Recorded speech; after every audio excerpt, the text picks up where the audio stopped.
بسم اللہ الرحمن الرحیم۔ السلام علیکم۔ آج بات ہوگی سچ کے حوالے سے۔ سچ کیا ہے، اس کی کیا اہمیت ہے، اور کیا معاشرے میں سچ بولنے والا واقعی بہت سیدھا سادہ اور بے وقوف سمجھا جاتا ہے، جیسے کہ ہمارے معاشرے میں جھوٹ بولنا ایک فیشن بن چکا ہے۔ اس میں کتنی حقیقت ہے، اور قرآن کیا کہتا ہے سچ بولنے والوں کے لیے، اور سچ بولنے سے ہمیں کیا نفع اور کیا نقصان ہو سکتا ہے۔ انہی تمام باتوں کو آج دیکھتے ہیں، تو آئیے شروع کرتے ہیں۔ دیکھیے، قرآن پاک نے انبیاء کی جو صفت بتائی ہے وہ سچ بولنے والا بتایا ہے۔ انبیاء کو صدیقین کے نام سے بتایا گیا ہے، اور ساتھ ہی آپ دیکھیے کہ حضور صلی اللہ علیہ وسلم کو صادق و امین کہا جاتا تھا۔ آپ کا سب سے بڑا جو دشمن تھا ابو جہل، وہ حضور صلی اللہ علیہ وسلم کو مانتا تھا، تسلیم کرتا تھا کہ آپ کبھی جھوٹ نہیں بول سکتے، آپ سچے ہیں۔ تو اس طرح سے قرآن جو ہے اس بات کی ہمیں تعلیم دیتا ہے اور ہمیں بتاتا ہے کہ کس طرح سے قرآن اس صفت کو سب سے اوپر اٹھاتا ہے، یعنی سچ بولنے والی صفت۔ اس کے علاوہ بھی میں آپ کو بتاؤں کہ قرآن کریم میں جگہ جگہ سچ بولنے والے مرد اور عورتوں کا تذکرہ ہے، اور اللہ تعالیٰ نے سچ بولنے والوں کی جو انعام کی جو فہرست بتائی ہے وہ بہت زیادہ ہے، اور بتایا ہے کہ ان کو دنیا میں بھی اور آخرت میں بھی بڑا اجر ہے ان کے لیے۔ اور یہ بتایا گیا ہے والصادقین والصادقات، اور وہ مرد سچ بولنے والے ہوتے ہیں اور وہ عورتیں سچ بولنے والی ہوتی ہیں۔ تو اس طرح سے قرآن کریم میں جگہ جگہ اس کا تذکرہ ہے، اور یہ تو ہر مسلمان، ہر غیر مسلم، ہر مذہب میں سچ کی جو ہے وہ تعلیم دی گئی ہے، اور ہر جگہ اس کو معاشرے کی فلاح کا جو ہے وہ باعث قرار دیا جاتا ہے، امن و سکون کا باعث قرار دیا جاتا ہے۔ سچ کو دل کا اطمینان اور اللہ کی خوشنودی کے لیے بہترین سمجھا جاتا ہے، اور اس کے علاوہ آپ سب جانتے ہیں کہ سچ بولنے میں اطمینان ہے اور جھوٹ بولنے میں بے قراری ہے۔ دیکھیے، ایک ترجمہ آپ کو بتاتی ہوں قرآن کریم میں کہ سچ بولنے والوں کے لیے اللہ تعالیٰ نے کیا فرمایا، سنیے۔ جو شخص اللہ کی اطاعت کرے گا اور رسول صلی اللہ علیہ وسلم کی اطاعت کرے گا تو آخرت میں ان کے ساتھ ہوگا جن پر اللہ نے انعام فرمایا، اور وہ انبیاء، صدیقین اور شہداء اور نیک لوگ ہیں۔ کتنی بڑی بات ہے کہ آخرت میں سچ بولنے والا ان بڑے لوگوں کے ساتھ ہوگا جن پر اللہ نے انعام فرما دیا، جن میں انبیاء ہیں، صدیقین ہیں اور شہداء ہیں اور نیک لوگ ہیں۔ تو ہم کیوں نہ چاہیں گے کہ ہم سچ بول کر ان لوگوں کی صف میں کھڑے ہو جائیں یا ان کے ساتھ شامل ہو جائیں۔ تو ایک جگہ اور اللہ تعالیٰ نے فرمایا، اے ایمان والو، اللہ سے ڈرو اور سچے لوگوں کا ساتھ دو، سورہ توبہ میں فرمایا۔ تو دیکھیے کہ، اور اس سے پہلے جو میں نے ابھی آپ کو آیت بتائی تھی وہ سورہ نساء کی بتائی تھی، اور یہ میں آپ کو سورہ توبہ کی آیت کا ترجمہ میں نے آپ کو بتایا کہ اے ایمان والو، اللہ سے ڈرو اور سچے لوگوں کا ساتھ دو، ساتھ بھی سچے لوگوں کا دینے کا حکم ہے۔ تو آپ یہ سمجھ لیجئے کہ اللہ تعالیٰ سچ کے لیے کتنی زیادہ ہمیں ہدایت کرتا ہے اور حکم دیتا ہے سچ بولنے کے لیے، کیونکہ سچ بولنے والے کے لیے جنت کی ضمانت ہے، اور جھوٹ بولنا گناہ کبیرہ ہے۔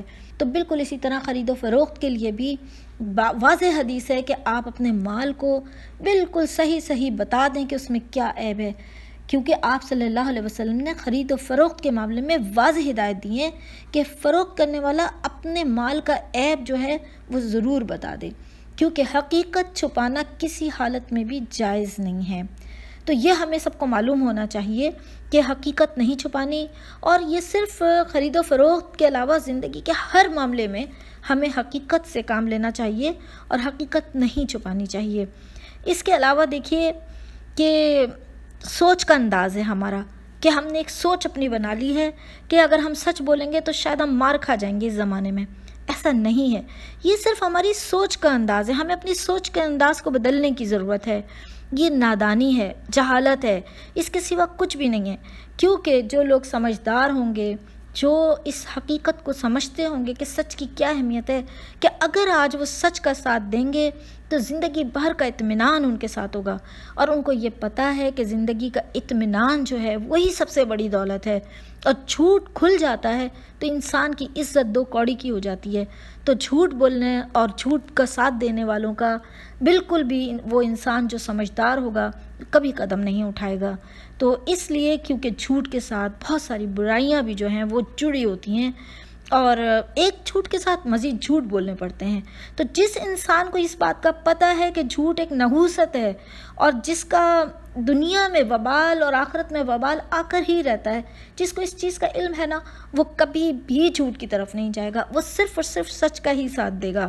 تو یہ میں نے آپ کو وضاحت سے بتا دیا کہ جھوٹ کا وبال، جھوٹ کی نحوست اور پھر جھوٹ کے ساتھ جڑی ہوئی بے عزتیاں اور رسوائیاں وہ سب انسان کا مقدر بن جاتی ہیں۔ تو اس لیے سچ کے ساتھ کھڑا ہونا اور سچ کے اوپر قائم رہنا، یہی ایک مسلمان کا سب سے بڑا جو ہے وہ ہتھیار ہونا چاہیے۔ اور جھوٹ چونکہ گناہ کبیرہ ہے اور اس کے اوپر تو کسی قسم کا بھی جو ہے وہ اللہ تعالیٰ نے یعنی اس گناہ کو کرنے والا خود اللہ سے توبہ کرے اور آئندہ نہ کرنے کا عہد کرے، کیونکہ اس کی کوئی معافی نہیں ہے، کیونکہ اس میں دوسروں کی حق تلفیاں ہو جاتی ہیں۔ جھوٹ بولنے سے کتنے لوگوں کا نقصان ہو جاتا ہے، اور اگر کسی کی حق تلفی ہو گئی ہو تو پھر اس کے یہ حق جو ہے ادا کرنے کا بھی حکم ہے۔ تو جھوٹ بولنے والے کو ان تمام چیزوں سے جو ہے وہ بچنا چاہیے۔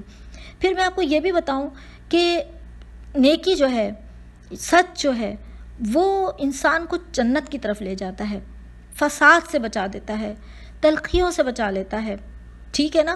جب آپ سچ بولیں گے تو کسی قسم کا فساد نہیں ہوگا، کوئی تلخی نہیں ہوگی، آپ کی عزت میں اضافہ ہوگا، برکت ملے گی، آپ کو حفاظت ہوگی آپ کی، کیونکہ آپ کو دل کا اطمینان ہوگا۔ آپ کے قول و عمل میں یکسانیت ہونی چاہیے۔ سچ جو ہے وہ قول و عمل کی درستگی ہے، تو اس پہ آپ کو ثواب بھی ہے، نیکی بھی ہے، اور ایمان پہ آپ کا خاتمہ بھی ہے۔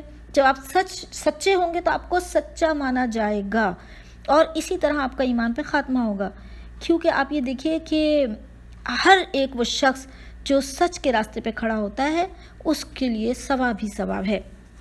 دیکھیے حضرت عبداللہ بن مسعود سے روایت ہے کہ آپ صلی اللہ علیہ وسلم نے فرمایا کہ صدق ایک ایسا عمل ہے جو نیکی کی راہ پر چلاتا ہے، اور نیکی والا راستہ سیدھا جنت کی طرف جاتا ہے، اور بے شک آدمی سچ بولتا رہتا ہے یہاں تک کہ اللہ کے یہاں صدیق لکھ دیا جاتا ہے، اور جھوٹ وہ عمل ہے جو برائی کی راہ پر چلاتا ہے اور سیدھا جہنم میں لے جاتا ہے، اور بے شک جب کوئی آدمی جھوٹ کی عادت ڈال لیتا ہے تو وہ جھوٹ بولتا رہتا ہے یہاں تک کہ وہ اللہ تعالیٰ کے یہاں جھوٹا لکھ دیا جاتا ہے۔ یہ صحیح مسلم کی روایت تھی جو میں نے آپ کو سنا دی، اور یہی بات ہے کہ ایک جھوٹ بولنے والا اتنا جھوٹ بولتا رہتا ہے، کیونکہ ایک کے بعد ایک جھوٹ اسے بولنے پڑتے ہیں تو وہ جھوٹا لکھ دیا جاتا ہے، لیکن جس نے سچائی کی عادت کو اپنا لیا تو وہ اللہ کے یہاں سچا لکھ دیا جاتا ہے۔ پھر آپ دیکھیے ایک اور حدیث بھی میں آپ کو یہاں سنا دوں ساتھ کے ساتھ ہی، کہ حضرت عبداللہ بن مسعود سے روایت ہے رضی اللہ عنہ تعالیٰ کہ آپ صلی اللہ علیہ وسلم نے فرمایا، جب 4 عادات تمہارے اندر پیدا ہو جائیں تو دنیا کی پریشانیاں تمہارا کچھ نہیں بگاڑ سکتی، اور وہ 4 عادات یہ ہیں: امانت داری، صدق، حسن خلق، حلال روزی۔ آپ خود سوچ لیجئے یہ وہ 4 عادات ہیں جو آپ کو زندگی میں کامیابی کی ضمانت دیتی ہیں۔ آپ امانت دار ہوں، آپ صادق ہوں، حسن خلق ہو آپ کے اندر، اور حلال روزی کمانے والے ہوں، تو جنت آپ کے لیے یعنی رکھی ہوئی ہے، سمجھ لیجئے، کیونکہ یہی وہ راستے ہیں جو جنت کی طرف لے کر جاتے ہیں۔ اور یہ تمام وہ چیزیں ہیں جو صدق کے ساتھ جڑی ہوئی ہیں، اور وہی شخص جو سچ بولنے والا ہے وہی اس چیز کو اپنی پوری زندگی پر اپلائی کر سکتا ہے اور اسٹینڈ لے سکتا ہے کہ وہ اگر آج مشکل سے 2-4 ہوگا لیکن اس کا دل کا اطمینان جو ہے وہ کبھی بھی ختم نہیں ہوگا، کیونکہ یہ ایک ایسی صفت ہے جو انسان کو باحوصلہ کر دیتی ہے، مضبوط کردار کا بنا دیتی ہے۔ سچ کی وجہ سے انسان بہادر بن جاتا ہے، اور آپ جانتے ہیں کہ جھوٹ بولنے والے کا تو اعتبار ہی ختم ہو جاتا ہے۔ ایک دفعہ اس کا جھوٹ کھل جائے تو اس پہ کبھی کوئی دوبارہ اعتبار ہی نہیں کرتا، اور اگر معاشرے میں جھوٹ کا رواج بن جائے تو پورا معاشرہ ہی درم برم ہو جائے۔ تو اسی وجہ سے سچ جو بولتا ہے اس کے پاس لوگ آتے ہیں، لوگ اس سے یعنی اس کے پر اعتبار کرتے ہیں، ورنہ تو اگر وہ جھوٹ کھل جائے کسی کا اور وہ جھوٹ بولنے کی عادت اس کی بن جائے تو اس کا کوئی زندگی میں اعتبار کرنے والا بھی نہیں، تو بے عزتی الگ اور رسوائی الگ۔ تو پھر سچ جو ہے وہ اس کے مقابلے میں بہت بڑی چیز ہے۔ اور پھر آپ یہ بھی تو دیکھیے کہ جو سچ بولتا ہے اس کا دل بالکل پاک صاف ہوتا ہے، اور جتنا اس کا دل پاک صاف ہوگا، ظاہر ہے کہ جھوٹ تو انسان کے دل کو نفاق سے بھر دیتا ہے، کیونکہ آپ کو معلوم ہے کہ جھوٹ بولنے والا منافق بتایا گیا ہے، وہ نفاق سے بھر دیتا ہے دل کو، لیکن جو سچا انسان ہوگا اس کا دل پاک ہوگا، صاف ہوگا، آئینے کی طرح ہوگا، پھر اس میں خود ہی خود عاجزی اور انکساری بھی آ جائے گی. تو جب یہ چیزیں اس کے اندر آ جائیں گی تو اس کے لیے تو جنت کا راستہ بالکل صاف ہو گیا. تو بس یہ وہ چیزیں ہیں. اب آپ یہ سوچتے ہوں گے کہ ہر جگہ تو سچ نہیں بولا جا سکتا. تو دیکھیے ہر جگہ ہی سچ بولا جا سکتا ہے. جھوٹ کی تو اجازت ہے ہی نہیں، حتیٰ کہ یعنی کہ آپ یہ سمجھ لیجئے کہ مذاق میں بھی جھوٹ بولنے کی اجازت نہیں ہے کہ آپ کسی کو ہنسانے کے لیے جھوٹ بولیں، اس کی اجازت ہے ہی نہیں.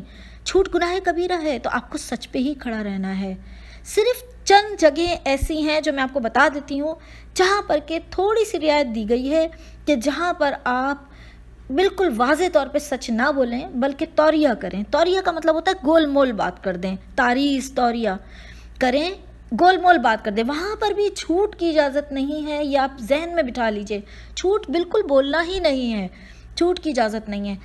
توریہ کی اجازت ہے. 3 جگہ ہیں جو میں آپ کو بتانے جا رہی ہوں. ایک جنگ کے اندر، کیونکہ اگر آپ دشمن کو اپنی ساری معلومات صحیح فراہم کر دیں گے تو دشمن تو آپ کے ٹھکانوں پہ آ کے حملہ کر دے گا. تو آپ کو وہاں پہ چھپانا ہے بات کو، جھوٹ نہیں بولنی ہے، چھپانا ہے. ٹھیک ہے، آپ نے وہاں پہ چھپا لیا تو یہ توریہ کہلاتا ہے. تو یہاں پر بھی جو ہے بالکل واضح طور پہ سچ بولنے کی اجازت نہیں ہے. اور اس کے علاوہ 2 ایسے اشخاص جن میں آپس میں لڑائی ہو تو ان کی صلح کرانے کے لیے وہاں پر آپ یہ بول سکتے ہیں. اچھا، کیا بول سکتے ہیں؟ جھوٹ نہیں بول سکتے ہیں بلکہ بات کو اس طرح سے کر سکتے ہیں جس کو ہم توریہ کہتے ہیں.